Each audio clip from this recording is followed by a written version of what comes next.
إن الحمد لله نحمده ونستعينه ونستغفره ونعوذ بالله من شرور أنفسنا ومن سيئات أعمالنا من يهده الله فلا مضل له ومن يضلل فلا هادي له وأشهد أن لا إله إلا الله وحده لا شريك له وأشهد أن محمدًا عبده ورسوله يا أيها الذين آمنوا اتقوا الله حق تقاته ولا تموتن إلا وأنتم مسلمون يا أيها الناس اتقوا ربكم الذي خلقكم من نفس واحدة وخلق منها زوجها وبث منهما رجالا كثيرا ونساء واتقوا الله الذي تساءلون به والأرحام إن الله كان عليكم رقيبا يا أيها الذين آمنوا اتقوا الله وقولوا قولا سديدا يصلح لكم أعمالكم ويغفر لكم ذنوبكم ومن يطع الله ورسوله فقد فاز فوزا عظيما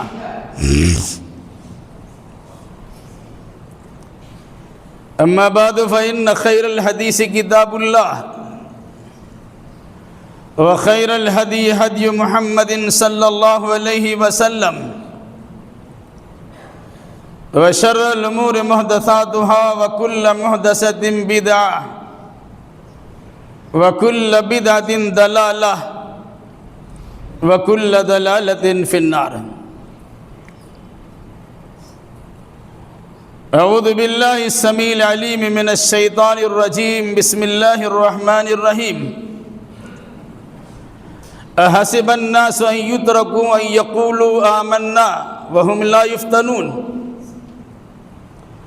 ولقد فتنا الذين من قبلهم فليعلمن الله الذين صدقوا وليعلمن الكاذبين وقال تعالى ونبلوكم بالشر والخير فتنة وإلينا ترجعون وقال تعالى واتقوا فتنة لا تصيبن الذين ظلموا منكم خاصة سبحانك لا علم لنا إلا ما علمتنا إنك أنت العليم الحكيم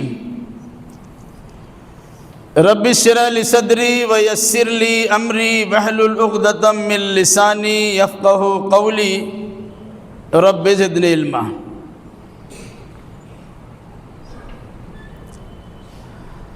ساری تعریف سارے جہان کے خالق و مالک اللہ رب ذوالجلال والاکرام کے لیے لائق و زیبا ہے اور درود و سلام نازل ہو جملہ انبیاء کرام علیہم السلام پر خصوصاً احمد مصطفیٰ محمد مصطفیٰ صلی اللہ علیہ وسلم پر اللہم صلی علی محمد وعلی آل محمد کما صلیت علی ابراہیم وعلی آل ابراہیم انکا حمید مجید اللہم بارک علی محمد وعلی آل محمد کما بارکت علی ابراہیم وعلی آل ابراہیم انکا حمید مجید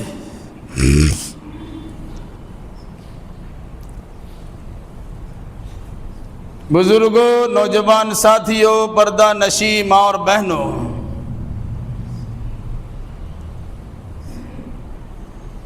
خطبۃ الحاجہ یعنی خطبہ مسنونہ کے بعد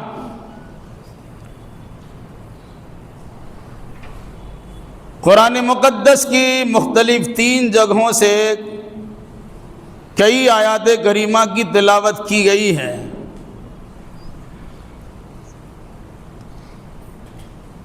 انشاءاللہ الرحمن انہی آیات بینات کی روشنی میں قرآن میں بیان کردہ لفظ فتنہ کی تعبیر و تفسیر بیان کی جائے گی۔ اللہ ہمیں صحیح کہنے، صحیح سننے، صحیح سمجھنے اور صحیح باتوں پر عمل کرنے کی توفیق مرحمت فرمائے۔ عام طور سے ہم لوگ اپنی زبان میں فتنہ کا لفظ سنا کرتے ہیں، بڑا فتنہ ہو گیا ہے، وہ فتنے میں مبتلا ہو گیا ہے، مال اور اولاد بھی فتنہ ہے۔ اس قسم کے بہت سے الفاظ لفظ فتنہ کے ساتھ استعمال ہوتے ہیں۔ آج انشاءاللہ الرحمن قرآنی بعض آیات کی روشنی میں اس کی وضاحت کی جائے گی۔ بہت ساری آیتوں میں لفظ فتنہ کا تذکرہ ہے۔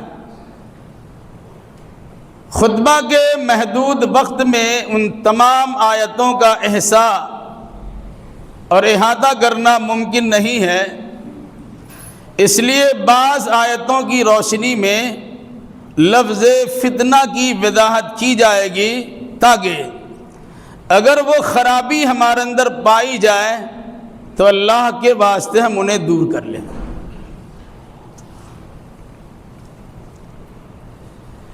تلاوت کردہ آیات کریمہ کا ترجمہ سنیے۔ احسب الناس ان یترکوا ان یقولوا آمنا وهم لا یفتنون۔ کیا لوگوں نے گمان کر رکھا ہے کہ وہ یہ کہہ دے کہ ہم ایمان لائے اللہ پر اور اس کی آزمائش نہ ہو؟ وَلَقَدْ فَتَنَّ الَّذِينَ مِنْ قَبْلِهِمْ وَلَيَعْلَمَنَّ اللَّهُ الَّذِينَ صَدَقُوا وَلَيَعْلَمَنَّ الْكَاذِبِينَ۔ یقیناً ہم ان سے پہلے لوگوں کو آزما چکے ہیں تاکہ اللہ جان لے کہ ان میں سے کون سچا اور کون جھوٹا ہے۔ یہاں یفتنون اور فتنہ کا مفہوم ہوا آزمائش کرنا، کسی کو پرکھنا، امتحان لینا۔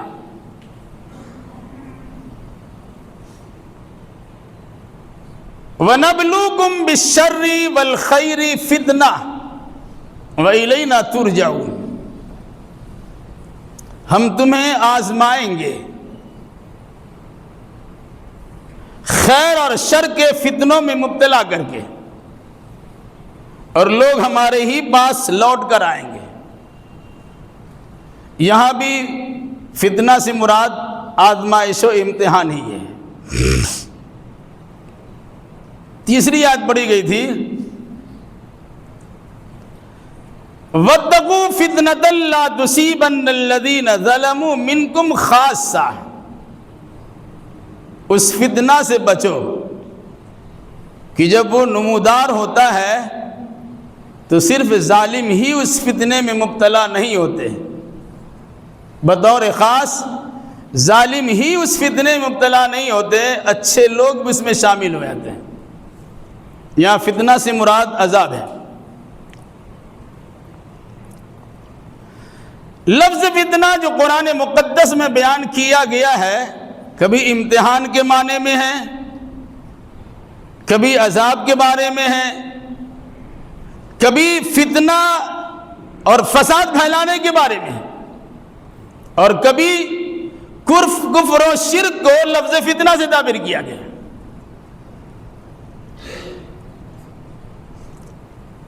جیسے قرآن مجید میں اللہ نے کہا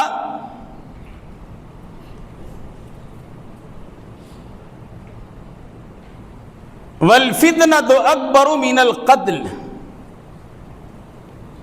فتنہ قتل سے بڑا جرم ہے۔ یہاں فتنہ سے مراد کفر کرنا اور شرک کرنا ہے، کیونکہ جس سیاق و سباق میں سے بیان کیا گیا ہے، جب حدود حرم میں اشہر حرم کے اندر حرمت کی جگہ پر حرمت والے مہینے میں مسلمانوں کی جانب سے لڑائی ہو گئی تو کفار مشرکین نے کہنا شروع کیا یہ تو بڑے اشہر حرم کا احترام کرتے ہیں اور مقامات حرم کی عظمت کو پہچانتے ہیں، لیکن جب اپنا معاملہ ہوتا ہے تو ان دنوں میں اور ان وقتوں میں اور ان جگہوں میں لڑ بھی لیتے ہیں۔ اسے اللہ نے کہا کہ سنو،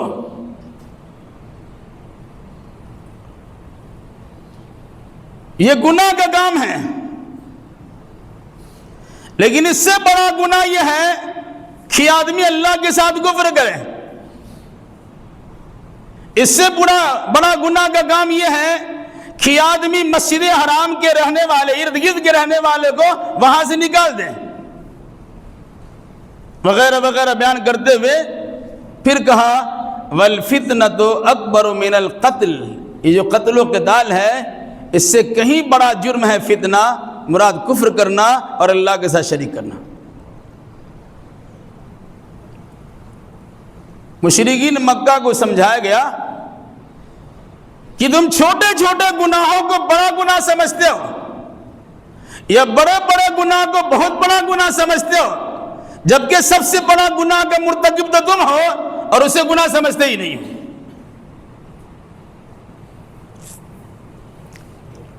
اسی طریقے سے اگر کوئی انسان کسی انسان کو اللہ اس کے رسول کے احکام کے مقابلے میں منمانی کسی بات کو کرنے پر مجبور کرتا ہے، چاہے بہلا پھسلا کر اللہ اس کے رسول کے فرمان کے خلاف کسی کام کرنے پر اکساتا ہے، اس عمل کو بھی قرآن نے فتنہ کہا ہے، اور یہ بڑا خطرناک فتنہ ہے۔ چنانچہ اللہ کے نبی صلی اللہ علیہ وسلم کے بارے میں کہا گیا وَإِن يَكَادُوا لَيَفْتِنُونَكَ عَن بَعْضِ الَّذِي أَوْحَيْنَا إِلَيْكَ لِتَفْتَرِيَ عَلَيْنَا غَيْرَهُ وَإِذًا لَّاتَّخَذُوكَ خَلِيلًا وَإِذًا لَّأَذَقْنَاكَ لَوْلَا أَن ثَبَّتْنَاكَ لَقَدْ كِدتَّ تَرْكَنُ إِلَيْهِ سَبِيلًا إِذًا لَّأَذَقْنَاكَ ضِعْفَ الْحَيَاةِ وَضِعْفَ الْمَمَاتِ ثُمَّ لَا تَجِدُ لَكَ عَلَيْنَا نَصِيرًا۔ کفار و مشرکین کے بڑے بڑے سردار اللہ کے نبی صلی اللہ علیہ وسلم کی خدمت میں تشریف لائے۔ مقصد یہ تھا کہ آپ کے گرد کے جو چھوٹے چھوٹے غریب و نادار قسم کے لوگ ہیں اسے سیٹ کر دیجئے۔ ہم سرداران قریش ہیں، مکہ کے بڑے بڑے افراد ہیں، رؤسائے قریش، یہ مکہ کے سردار لوگ ہیں، ہم ان غریبوں کے ساتھ بیٹھنا پسند نہیں کرتے۔ تو اللہ کے نبی صلی اللہ علیہ وسلم کے دل میں خواہش جاگی، اگر ایک مالدار، ایک سردار ایمان قبول کر لیتا ہے تو اس کے ماتحت رہنے والے بہت سارے افراد اسلام قبول کر لیں گے۔ مشرکین مکہ نے اللہ کے نبی سے کہا اگر ایسا کر لیں گے تو ہم آپ کو جگری دوست بنا لیں گے۔ اذا لاتخذوک خلیلا، قرآن کہتا ہے اگر اس کی یہ بات مان لیتے ہیں تو یہ کفار و مشرکین آپ کو جگری دوست بنا لیتے ہیں۔ مطلب کیا ہے؟ وَإِن كَادُوا لَيَفْتِنُونَكَ، قریب ہے کہ یہ لوگ آپ کو فتنہ میں مبتلا کر دیتے ہیں، یہ کہتے ہوئے کہ چھوٹوں کے مقابلے میں اب بڑوں کی قدر و منزلت کو پہچانیے، ہماری بات سنیے اور ان لوگوں کو اپنی مجلس سے نکال باہر کیجیے۔ قرآن کا جو انداز ہے کہ اگر اللہ نے آپ کو ثابت قدم نہیں رکھا ہوگا تو نیک نیتی کے جذبہ ہی کے تحت اب تھوڑا ان کی طرف مائل ہو گئے تھے۔ قرآن کہتا ہے لولا ثبتناک لقد کدت ترکن الیہ شیئا قلیلا، اگر ہم آپ کو ثابت قدم نہیں رکھتے اب تو تھوڑا تو ان کی طرف مائل ہو ہی گئے تھے۔ ارادہ یہ تھا ایک سردار اسلام قبول کرے گا، ان کے ماتحت سارے قبول کر لیں گے، نیک نیتی تھی، کوئی غلط ارادہ نہیں تھا۔ لیکن اللہ نے اس کے بعد کہ ہم نے آپ کو ثابت قدم رکھا اور ان کفار مشرکین کے جھانسے میں جانے سے آپ کو بچا لیا۔ اگر خدا نہ خواستہ ایسا کر لیتے، اب ان کے پھسلانے میں اور بہکانے میں چلے جاتے تو کیا ہوتا؟ اذا لأذقناك ضعف الحیات وضعف الممات ثم لا تجد لك علینا نصیرا. بفرض محال ایسا ہوا نہیں، اگر آپ ایسا کر لیتے تو آپ کو دنیا بھی دوہری سزا دیتے اور مرنے کے بعد بھی دوہرا عذاب دیتے، اور پھر ہمارے مقابلے میں آپ کسی کو مددگار بھی نہیں پاتے. کتنی بڑی بات اندازہ لگائیے کہ اگر خلاف شریعت اللہ کے رسول بھی نعوذ باللہ 1000 بار نعوذ باللہ بفرض محال تھوڑا ان کے طرف مائل ہو جاتے تو اللہ کی گرفت سے اللہ کے رسول بھی نہیں بچ سکتے تھے. یہاں لفظ استعمال کیا گیا وَإِن يَكَادُوا لَيَفْتِنُونَكَ، قریب ہے کہ یہ لوگ آپ کو فتنہ مبتلا کریں، یعنی اللہ کی آیتوں کے مقابلے میں کچھ اور بیان کر دیجئے، اللہ کے احکام شریعہ کے مقابلے میں کچھ اور بیان کر دیجئے، یا اللہ اور اس کے اللہ کی آیتوں کو بالائے طاق رکھ کر ان کے ہاں یہاں منمانی طریقے سے ملانا شروع کر دیجئے، تو جان رکھیے کہ آپ بھی اللہ کے عذاب سے بچ نہیں سکیں گے. بلکہ اگر کوئی انسان قرآن کی آیتوں میں ایچ پیچ نکالتا ہے، اگر مگر چونکہ لیکن کا پہاڑا پڑتا ہے، فتنہ سامانی کرتا ہے، اس کا غلط معنی بتانے کی کوشش کرتا ہے اور ملت میں اس کے ذریعے سے فساد اور الجھاؤ پیدا کرتا ہے، قرآن نے اس کو بھی فتنہ سے تعبیر کیا ہے. چنانچہ اللہ نے فرمایا کہ قرآن میں 2 قسم کی آیتیں ہیں. بعض آیتیں محکمات ہیں، یعنی جس کے معنی مطلب بالکل ظاہر و باہر ہے، اور بعض آیتیں متشابہات ہیں جن کا معنی مطلب واضح نہیں ہے. اما الذین فی قلوبہم زیغ فیتبعون ما تشابہ منہ ابتغاء الفتنہ وابتغاء تاویلہ، تو جن کا دل ٹیڑھا ہوتا ہے، جن کے دل میں کجی ہوتی ہے، ٹیڑھے پن سے دوچار ہوتے ہیں، وہ انہی آیات متشابہات کے پیچھے پڑتے ہیں. کیوں؟ ابتغاء الفتنہ، فتنہ پھیلانے کے لیے، وابتغاء تاویلہ، اور اس کی غلط تفسیر بتانے کے لیے.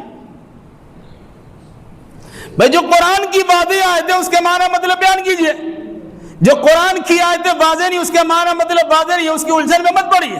جیسے کہ اللہ عرش پر ہے، اب کہ اتنا بڑا اللہ ہے، اتنا چھوٹا عرش اللہ کو کیسے سنبھالیا؟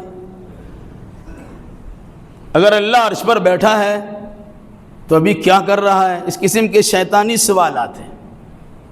کہا اللہ نے آسمان و زمین کو 6 دنوں میں پیدا کیا. جب آسمان و زمین تھے نہیں، جب چاند ستارے سورج تھے نہیں، تو دنوں کا تصور کہاں سے آ گیا؟ اس قسم کے شیطانی خیالات انسان کے دل و دماغ میں انسان بھی بساتا ہے اور شیطان بھی بساتا ہے. تو فرمایا جو انسان آیات محکمات کو چھوڑ کر آیات متشابہات کے پیچھے پڑتا ہے، در حقیقت وہ انسان فتنہ پیدا کرنا چاہتا ہے. بہت سے لوگ ہیں جنہیں قرآن پر عمل کرنے کی دعوت دیجئے نہیں عمل کرتے ہیں، لیکن قرآن میں کل کانٹا نکالنے کی کوشش کرتے ہیں، قرآن کی آیتوں میں الجھنیں پیدا کرنے کی کوشش کرتے ہیں، دل کی کجی کی بنیاد پر قرآن کی آیتوں کی غلط تعبیر و تفسیر بیان کرنے کی کوشش کرتے ہیں. اور عام طور سے لوگوں کا حال ہے اچھی تفسیر بیان کرنے والے کی قدر نہیں ہوتی، لیکن اگر اس قسم کے نمونے کچھ آپ کے سامنے بیان کر دی، کیا تفسیر بیان کیا ہے؟ یہ در حقیقت دلوں کی بیماری کا حال ہے اور اس کا انجام ہے. تو قرآن میں اللہ تبارک و تعالیٰ نے قرآن کی آیات متشابہات کے پیچھے پڑنے اور اس سے غلط معنی و مطلب بیان کرنے کو بھی قرآن میں اللہ نے فتنہ سے تعبیر کیا ہے. علم ایک فتنہ ہے، بعض علم بھی فتنہ ہے. یہاں پر ایک شعر سن لیجئے، پھر اس کے بعد ہم آیت کی روشنی میں اس کی وضاحت کریں گے. عام طور سے یہ بات مشہور ہے کہ تعلیم بھی فتنہ، اللہ سے کرے دور تو تعلیم بھی فتنہ۔ غور سے سنیے گا، لوگ کہتے ہیں علامہ اقبال کا شعر ہے، لیکن یہ صحیح بات نہیں ہے، کوئی سرفراز نام کا شاعر ہے، اس کے یہ شعر ہے، اللہ سے کرے دور تو تعلیم بھی فتنہ، املاک بھی، اولاد بھی، جاگیر بھی فتنہ۔ ناحق کے لیے اٹھے تو شمشیر بھی فتنہ، شمشیر مطلب تلوار، ناحق کے لیے اٹھے تو شمشیر بھی فتنہ، اور شمشیر ہی کیا، نعرہ تکبیر بھی فتنہ۔ بڑی اہم بات بیان کی گئی ہے۔ انسان جگہ جگہ پر نعرہ تکبیر کا اعلان بلند کرتا ہے، وہ شرک خود کرتا ہے، شرک کے دلدل میں پڑا رہتا ہے، شرکیات کو فروغ دیتا ہے، کتاب و سنت کی خلاف ورزی کرتا ہے، خوب زور سے نعرہ تکبیر لگاتا ہے۔ اگر کوئی تعلیم کسی کو اللہ سے دور کر دے، وہ تعلیم نہیں ہے، وہ فتنہ ہے۔ املاک بھی، اولاد بھی، جاگیر بھی فتنہ۔ گزشتہ ہفتے سن چکے ہیں کہ تمہارا مال اور تمہاری اولاد یہ سب فتنہ ہے، جاگیر، حکومت، یہ فتنہ ہے۔ انسان اگر تلوار اٹھاتا ہے، اسلام نے اگر اس کی اجازت دی ہے تو حق کے لیے تلوار اٹھانے کی اجازت ہے، ناحق کے لیے تلوار نہیں اٹھا سکتے۔ اسی کہا ناحق کے لیے اٹھے تو شمشیر بھی فتنہ، اور شمشیر ہی کیا، نعرہ تکبیر بھی فتنہ۔ آپ دیکھیں گے بڑے بڑے جلسے جلوس میں اسلام کی خلاف ورزی کی جاتی ہے، اور لوگوں کے خون کو گھرمانے کے لیے نعرہ تکبیر کی صدا بلند کی جاتی ہے، وہ بھی فتنہ ہے۔ کیسے؟ اب آئیے قرآن کی آیت میں سمجھتے ہیں۔ وَمَا أُنزِلَ عَلَى الْمَلَكَيْنِ بِبَابِلَ هَارُوتَ وَمَارُوتَ وَمَا يُعَلِّمَانِ مِنْ أَحَدٍ حَتَّى يَقُولَا إِنَّمَا نَحْنُ فِتْنَةٌ فَلَا تَكْفُرْ فَيَتَعَلَّمُونَ مِنْهُمَا مَا يُفَرِّقُونَ بِهِ بَيْنَ الْمَرْءِ وَزَوْجِهِ وَمَا هُمْ بِضَارِّينَ بِهِ مِنْ أَحَدٍ إِلَّا بِإِذْنِ اللَّهِ۔ جادو ایک علم ہے، اللہ نے بابل کی سرزمین پر، جسے عام طور سے بابل بولتے ہیں، آج قرآن نے بابل کا لفظ استعمال کیا، بابل کی سرزمین پر دو فرشتوں کو اتارا جادو کا علم دے کر، اور کہا کہ لوگوں کو جادو سکھلاؤ، اور ساتھ ساتھ یہ بتا دو کہ جادو کرنا کفر ہے۔ ہم سکھانے والے دو استاد تمہارے سامنے ہیں، تمہاری آزمائش امتحان ہے کہ کفر جاننے کے باوجود بھی جادو سیکھتے ہو کہ نہیں سیکھتے ہو۔ تمہیں بتانا، ہم بتانا چاہتے ہیں کہ اللہ نے ہمیں علم دیا ہے جادو کا، اور جادو کے علم کو فروغ دینے کی تلقین کی ہے، جس کا مقصد یہ ہے کہ انسان کو آزمایا جائے۔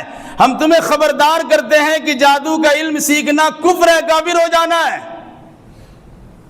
وَمَا يُعَلِّمَانِ مِنْ أَحَدٍ حَتَّى يَقُولَا إِنَّمَا نَحْنُ فِتْنَةٌ۔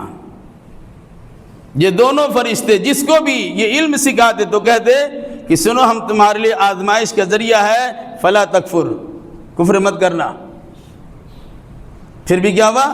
فَيَتَعَلَّمُونَ مِنْهُمَا مَا يُفَرِّقُونَ بِهِ بَيْنَ الْمَرْءِ وَزَوْجِهِ۔ پھر بھی لوگ ان دونوں فرشتوں سے جادو کا وہ علم سیکھتے تھے جس کے ذریعے سے بطور خاص میاں اور بیوی میں جدائی کراتے تھے۔ پھر بھی قرآن نے کہا وَمَا هُمْ بِضَارِّينَ بِهِ مِنْ أَحَدٍ إِلَّا بِإِذْنِ اللَّهِ۔ سنو، اللہ کی اجازت و مشیت کے بغیر کوئی کسی کو نقصان نہیں پہنچا سکتا۔ آج جادو ٹونا کا بڑا زور چلا ہوا ہے، میاں بیوی کے تعلقات خراب کر کے اپنا الو سیدھا کرنے کی بڑی کوششیں ہوتی ہے۔ باضابطہ بہت سارے مقامات پر روزی روٹی کا وہ ذریعہ بنا ہوا ہے، کچھ کرے نہ کرے لیکن اس قسم کی حرکتیں ضرور کرتے ہیں۔ تو یہ علم جادو جو ہے، جادو کا علم سیکھنا خود کفر ہے، اور جو آدمی جادو کرتا ہے، حدیث میں کیا ہے؟ حد الساحر ضربۃ بالسیف، جادوگر کی سزا یہ ہے کہ تلوار سے کاٹ دی جائے۔ اسلامی شریعت ہو اور اسلامی احکام و نفاذ، احکام و قوانین کا نفاذ ہو اور اسلامی مملکت ہو تو وہاں جادو کی سزا قتل ہے۔ اس آیت میں قرآن مقدس کی اس آیت میں اللہ نے ان دو فرشتوں کے ذریعے سے کہلوایا انما نحن فتنہ فلا تکفر. مطلب کیا ہوا؟ ہم تو تمہیں استاد دکھائی دیتے ہیں، تم سمجھتے ہو کہ آسمان سے ہم فرشتے اتر کے آئے، ہم تمہارے استاد ہیں، لیکن جو استادی میں تمہارے سامنے کر رہا ہوں اور جس قسم کی چیز کے لیے تم شاگردی اختیار کر رہے ہو وہ تمہاری آزمائش و امتحان ہے. اگر تم سیکھ لو گے تو کافر ہو جاؤ گے، چونکہ مجھے بھیجا گیا ہے تمہارے امتحان لینے کے لیے، پھر بھی میں تمہیں بتا دیتا ہوں میں تمہارے لیے آزمائش کے ذریعہ ہوں. اب ماننے کے لیے تیار ہو تو الگ سی بات ہے. آج کے نظام تعلیم پر غور کیجئے. ہمارے بچے، یہ الگ سی بات ہے کافر نہیں ہوتے ہیں، لیکن وہ مسلمان نہیں رہتے انگریزوں کے اسکولوں میں اور یہودیوں کے اسکولوں میں اور غیر مسلموں کے اسکولوں میں پڑھنے کے نتیجے میں. بعض اسکول کے فارم پہ یہ درج پایا گیا، لکھا ہو پایا گیا، جب بچے کا فارم پر کرتے ہیں 4 لاکھ 5 لاکھ 7 8 لاکھ ڈونیشن دے کر اپنے بچوں کو اس کے اسکول میں ایڈمیشن کرانا چاہتے ہیں، اس میں آپ لکھتے ہیں، اب بلکہ گواہی دیتے ہیں کہ ہم اپنے عقید و نظریے کے مطابق آپ کے بچوں کو گرجا گھر لے جائیں گے، آپ کو کوئی اعتراض نہیں ہونا چاہیے، اور آپ دستخط کرتے ہیں. وہی شیطانی عمل ہے. اسکول کے ذمہ داروں نے کہا میں تمہارے بچے کو کافر بنا سکتا ہوں، دہریہ بنا سکتا ہوں، بے دین بنا سکتا ہوں، بددین بنا سکتے ہو، اگر پڑھانا ہے تو پڑھاؤ، نہیں پڑھانا تو نہ پڑھاؤ، ہم تمہارے سامنے اس بات کی بدعت کر دیتے ہیں. بالکل ہو بہو وہی انداز ہے جو قرآن نے بیان کیا ہے انما نحن فتنہ فلا تکفر. اے لوگو، میں جادو کا علم سکھانے کے لیے آیا ہوں، میں تمہارے لیے آزمائش کا ذریعہ ہوں، کفر مت کرنا. پھر بھی لوگ کفر کرتے تھے اور جادو سیکھا کرتے تھے. اسکول کے ذمہ داروں نے آپ کے سامنے پرچی دے دیا، فارم میں درج کر دیا، ان کے حرکات و سکنات آپ کو دکھا دیا، کبھی جا کے مشاہدہ معائنہ کر لیجئے، بتا دیا، لیکن اس کے باوجود بھی آپ کو اپنا اسکول کھولنے کی توفیق نہیں ملتی ہے. ایسا طریقہ بھی بتایا گیا ہے کہ چھوٹے چھوٹے بچوں سے کہا تم مانگو اے اللہ ہمیں چاکلیٹ دے دے، اے اللہ ہمیں چاکلیٹ دے دے. چاکلیٹ نہیں مل رہا ہے، لیکن انہی بچوں سے کہلوائے یا یسوع مسیح ہمیں چاکلیٹ دے دے، تو چاکلیٹ کی بارش کرا دیا ہے. آپ کسی شہر کلکتہ میں ایسی حرکتیں ہوئی ہے؟ کیا مطلب ہوا؟ وہ آپ کے بچوں کو حضرت عیسیٰ علیہ السلام سے متعلق یہ عقیدہ راسخ کرا رہے ہیں کہ عیسیٰ علیہ السلام جو چاہے کر دیں گے، دور و نزدیک سے چھوٹا بڑا جو بھی پکاریں گے ان کی مراد کو پہنچ جائیں گے. اب اللہ کو پکارتے رہیے، اللہ آپ کی تمنا کو پوری نہیں کرے گا. خوش دلی سے اپنے بچے اور بچیوں کو وہاں بھیجتے ہیں، پڑھو گے آرام سے، اور اس کے بعد بچے پڑھ کے نکلتے ہیں. ہم نہیں کہتے بچے آپ کے کافر ہو جاتے ہیں، لیکن یہ ضرور کہا جا سکتا ہے کہ آپ کے بچے مسلمان بھی نہیں رہتے ہیں. تو یہاں تعلیم بھی فتنہ ہے.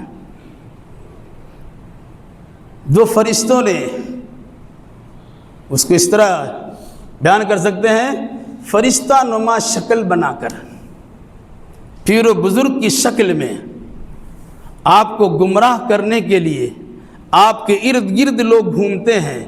آپ حق اور ناحق کی تمیز نہیں کرتے ہیں، اور ایسے لوگوں کو اپنا پیشوا، اپنا امام، اپنا رہبر، اپنا قدوہ، اپنا نمونہ اور اپنا سب کچھ مان لیتے ہیں. ایک حقیقت کی طرف اشارہ کر دوں، پھر بات دوسری طرف جائے گی. کلکتہ شہر میں سنا جاتا ہے لڑکیوں پر ایک جن سوار ہوتا ہے شیطان، لیکن کیا کہتے ہیں؟ شیخ صاحب ہے، اور زیادہ بتائیں گے تو شیخ سدو ہے. وہ شیخ صاحب ہے، بزرگ انسان ہے، لڑکی کے پاس کیا کرتا ہے؟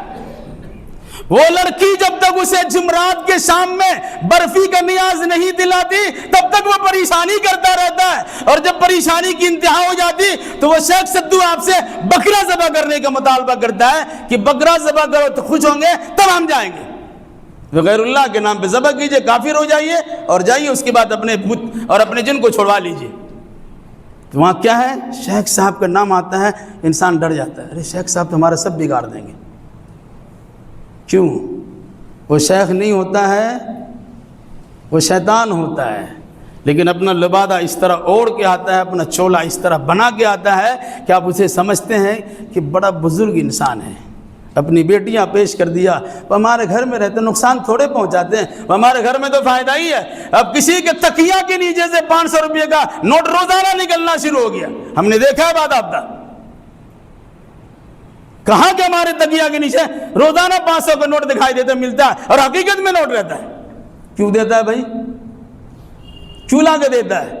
وہ اپنا مطلب براری کرتا ہے، آپ کی بچیوں کے ساتھ، آپ کی عورتوں کے ساتھ بدتمیزی بدسلوکی کرتا ہے، لیکن بنا کے رکھا ہے ایسا گڈ ول کہ آپ اسے شیخ صاحب کہتے ہیں، بزرگ صاحب کہتے ہیں۔ یاد رکھیے گا، کوئی شیخ صاحب ہو ہی نہیں سکتا ہے جو اس قسم کی حرکتیں کرتا ہوگا۔ اس سے آزمائش کی ذرائع ہیں۔ بہرحال لفظ فتنہ قرآن میں آزمائش کے لیے بھی ہے،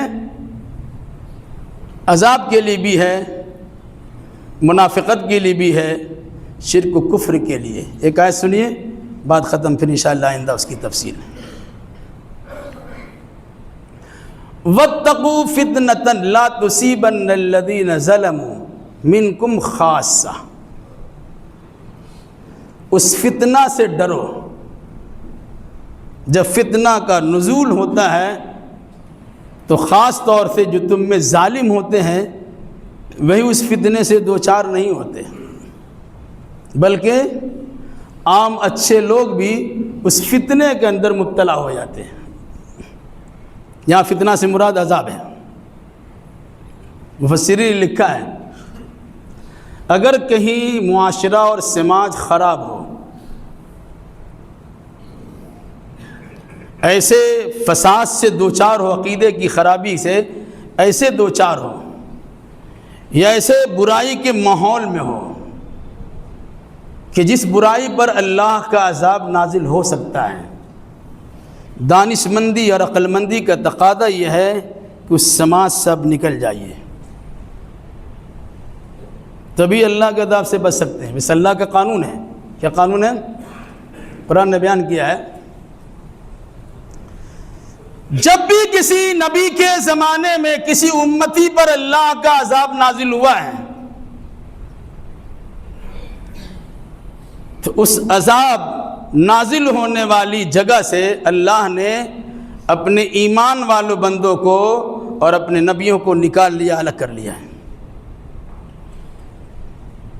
بلکہ دوسری آیت میں یہ بھی ہے، وَهُمْ مُسْتَغْفِرُونَ۔ اگر کہیں استغفار کرنے والے لوگ موجود ہیں، غلطیوں پر اللہ کی بارگاہ میں اشک ندامت بہانے والے لوگ موجود ہیں، ان پر بھی اللہ کا عذاب نازل نہیں ہوتا۔ اللہ ایسے لوگوں کی وجہ سے یا تو عذاب کو ٹال دیتا ہے یا ایسے لوگوں کو اس عذاب کی جگہ سے نکال لیتا ہے۔ مطلب کیا ہوا؟ جن حرکتوں کی بنیاد پر اللہ کا عذاب نازل ہو سکتا ہے، اگر ایسا سماج اور معاشرہ میں ہے تو وہاں سے کنارہ کشی اختیار کر لیجئے، ورنہ جب اللہ کا مجموعی عذاب نازل ہوگا تو کہتے ہیں کہ دانا کے ساتھ گھن بھی پس جاتا ہے، اسی طریقے سے اب ان کے ساتھ ساتھ آپ بھی پس جائیں گے۔ اس پر اگر سماج کے ان چیزوں پہ غور کریں جو عام طور سے ظاہری تعلیم یافتہ اور نئے نئے دولت کے اپنانے والے انسانوں کے حرکات و سکنات سے ظاہر ہوتے ہیں، ہمیں اس کی قباحت کو سمجھنا چاہیے۔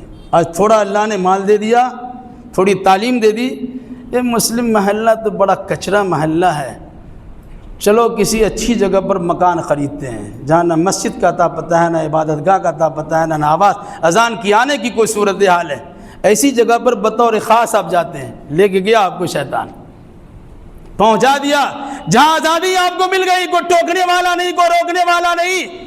ہم نے دیکھا ہے، اچھے خاصے لوگوں کو دیکھا ہے کہ مسلمانوں کے ماحول میں رہتے ان کی بچیاں آرام و سکون کی زندگی گزار رہی تھی، لیکن تھوڑا سا معاملہ ان کا بگڑا ہے اور اللہ تعالیٰ نے کچھ مال دولت سے نواز دیا، ایسی جگہ پر جگہ لیا ہے جہاں لڑکے لڑکی عام طور سے رہتے ہیں، سوئمنگ پول میں جا کے کھیلتے ہیں اور ساتھ ساتھ کھیلنے کی جگہ پر رات بھر کھیلتے رہتے ہیں، پھر عیاری اور مکاریاں چلتی ہے اور حالات خراب ہو جاتے ہیں اور بعد میں رونا روتے ہیں کیا کرے، ایسا ہو گیا ویسا ہو گیا۔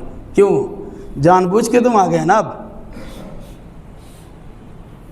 صحابہ کرام مسجد کے قریب اپنا گھر بناتے تھے کہ اگر سو کی بھی رہیں کم سے کم فجر کی اذان ہو جائے گی تو ہم آ جائیں گے نماز پڑھنے کے لیے۔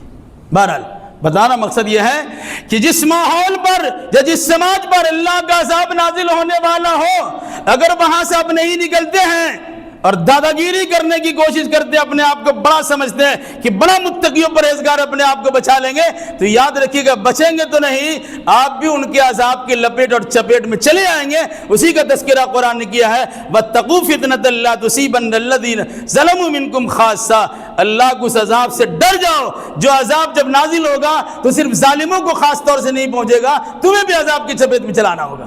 اللہ تعالی ہمیں اور آپ کو جملہ مسلمانوں کو کتاب و سنت کی روشنی میں حقیقی صورتحال کو سمجھنے سمجھانے اور اسی مناسبت سے عقیدہ اعمال بجا لانے کی توفیق برآمد فرما۔ الہی جو ہم میں بیمار انہیں شفاء کامل و عاجل عطا فرما دے، جو مقروض انہیں قرض ادا کرنے کی سہولیات فراہم کر دے، جن لوگوں نے دعا کی درخواست کی الہی ان کی جائز مراد کو پوری فرما دے، ان کے مریضوں کو شفاء کلی عطا فرما۔ جب تک ہمیں زندہ رکھ کتاب اللہ اور سنت رسول اللہ پر عمل کرتے زندہ رکھ، اور جو ہمارا خاتمہ ہو انہی دونوں کی ترویج و اشاعت کرتے ہمارا خاتمہ ہو۔ اقول قولی ھذا واستغفر اللہ لی ولکم ولسائر المسلمین وآخر دعوانا ان الحمد للہ رب العالمین۔